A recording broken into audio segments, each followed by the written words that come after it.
भैया, दीदी, माँ को आग से निकालो। महेश की आंखों के सामने उसकी माँ की धू-धू करके चिता जल रही थी। अपनी माँ की जलती चिता को देखकर महेश का मन चीख-चीख कर रोने को कर रहा है, मगर अपनी तीनों बहनों की सूरत देखकर वह शांत खड़ा है। चिता जलाने आए कुछ लोगों में से एक आदमी कहता, अरे बाप तो पहले ही शराब पीते-पीते चल बसा, अब माँ भी नहीं रही। अपनी तीनों बहनों का खर्चा ये कैसे उठाएगा? पता नहीं क्या खिलाएगा इन्हें। भीख मांगने के सिवा और करेगा भी क्या? इतने छोटे बच्चे को कौन नौकरी देगा?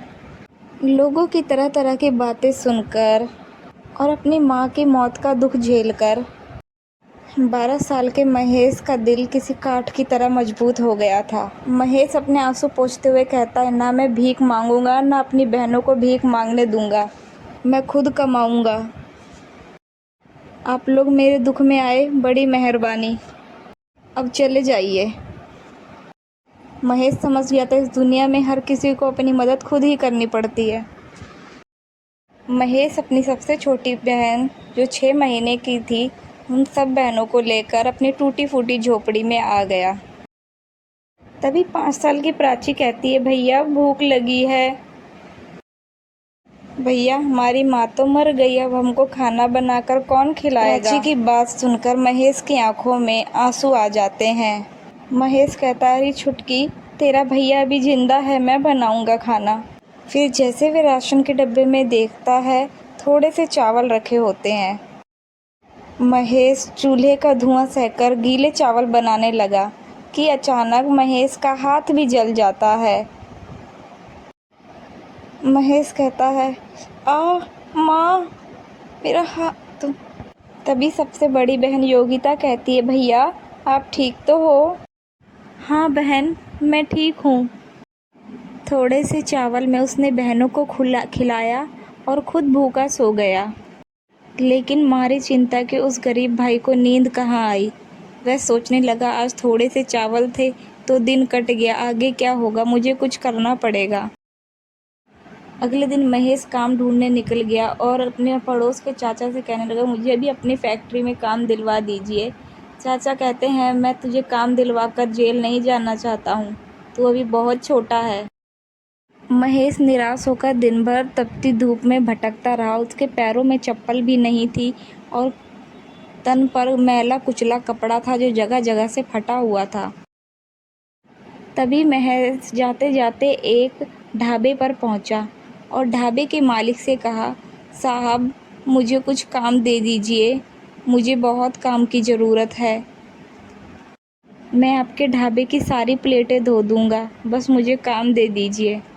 इस दुनिया में एक गरीब का फ़ायदा हर कोई उठाता है। सेठ ने भी महेश की मजबूरी देखकर कहा, देख बच्चे, मैं तुझे 50 रुपये दूंगा और ढाबे के सारे बर्तन तुझे धोने होंगे।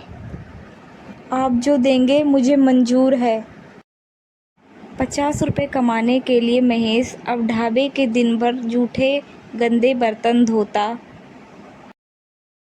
अपनी बहनों को पढ़ाने के लिए मुझे और मेहनत करनी होगी, 50 रुपये में तो पेट भी नहीं चलता।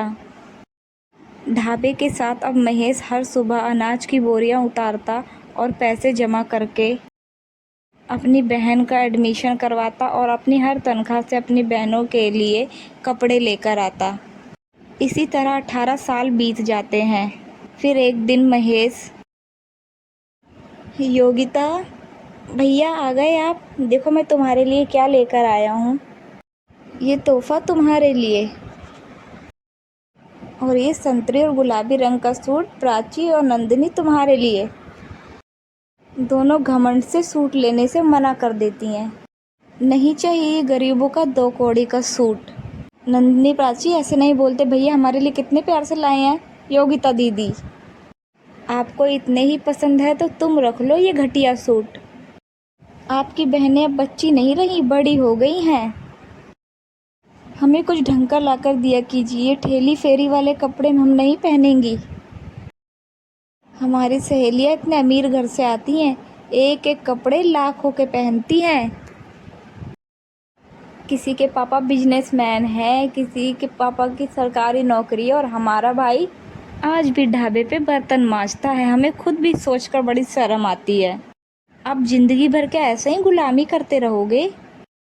नंदिनी और प्राची की ये बात सुनकर महेश के दिल को बहुत ठेस पहुंचती है। महेश अब एक ठेला लगाकर एक कॉलेज के बाहर समोसे बेचने लगता है। समोसे ले लो समोसे। भगवान, आज पहला दिन है, बस अच्छे से समोसे बिक जाएं, मेरा काम चल पड़े, जिससे मैं बहनों की शादी कर पाऊँ। तभी उसकी दोनों बहनें कॉलेज से निकलकर बाहर आती हैं। अपने भाई को समोसे की दुकान देखकर चिढ़ जाती हैं और घर आकर अपने भाई से कहती हैं, भैया आपको पूरी दुनिया में हमारा ही कॉलेज मिला था हमारी बेइज्जती कराने के लिए? आपने क्या कसम खा रखी है हमारी इज्जत मिट्टी में मिलाने की? ये सुनकर महेश रो पड़ा और कहता है, प्राची, नंदिनी, अपने भाई को माफ़ कर दो। तीनों बहन के स्वभाव में बड़ा अंतर था। योगिता अपने भाई को समझती थी, दुख दर्द को उनके, लेकिन दोनों बहनें प्राची और नंदिनी घमंडी स्वभाव रखती। कुछ दिन महेश ने योगिता की शादी एक गृहस्थ परिवार में कर दी। माँ, आज इस गरीब भाई ने एक बहन का घर बसा दिया। वहीं प्राची और नंदिनी ने कहा, भैया आपको हमारे लिए रिश्ता देखने की कोई ज़रूरत नहीं है, क्योंकि हमने अपना जीवन साथी चुन लिया है। पर लड़का कौन है, क्या करता है? चिंता मत कीजिए भैया, वो योगिता दीदी की हस्बैंड की तरह चपरासी नहीं है जिसे आपने पसंद किया था। देखिए भैया, जिंदगी भर आपने मुझे कुछ दिया नहीं इस गरीबी के सिवा। मेरे ससुराल वाले बहुत इज्जतदार हैं, मेरी शादी थोड़ी धूमधाम से करना। महेश ने किसी तरह कर्जा लेकर दोनों बहनों की शादी कर दी। अब दोनों बहनें अपने परिवार में खुशहाल तरीके से रहने लगी। महेश अब कर्ज तले दब गया था, जिसके चलते वह दिन रात काम करता है। एक दिन नंदिनी और प्राची अपनी सहेलियों के साथ एक 5 स्टार होटल में आती हैं। वाह यार गाइस, तुम दोनों की तो बात ही बदल गई है। जल्दी से ऑर्डर दे दो। वेटर। जी मैडम। तभी नीता उस वेटर को देखती है तो कहती है, हे नंदिनी, ये तो तुम्हारे भाई से मिलता जुलता है। नो नीता, हमारा कभी कोई भाई नहीं था। ये सुनकर महेश का दिल दहक दहक कर रो देता है। वह सोचने लगता है कि मेरी गरीबी की वजह से आज मेरी अमीर बहनों ने मुझे भुला दिया। इस दुनिया में दौलत के आगे रिश्तों का कोई मोल नहीं। कुछ देर बाद प्राची अपने पर्स से पैसे निकालकर अपने भाई को थमाती और कहती है, हमारी तरफ से टिप है। दौलत के गुमान में चूर दोनों बहनें अपने भाई की बेइज्जती कर कर चली जाती हैं।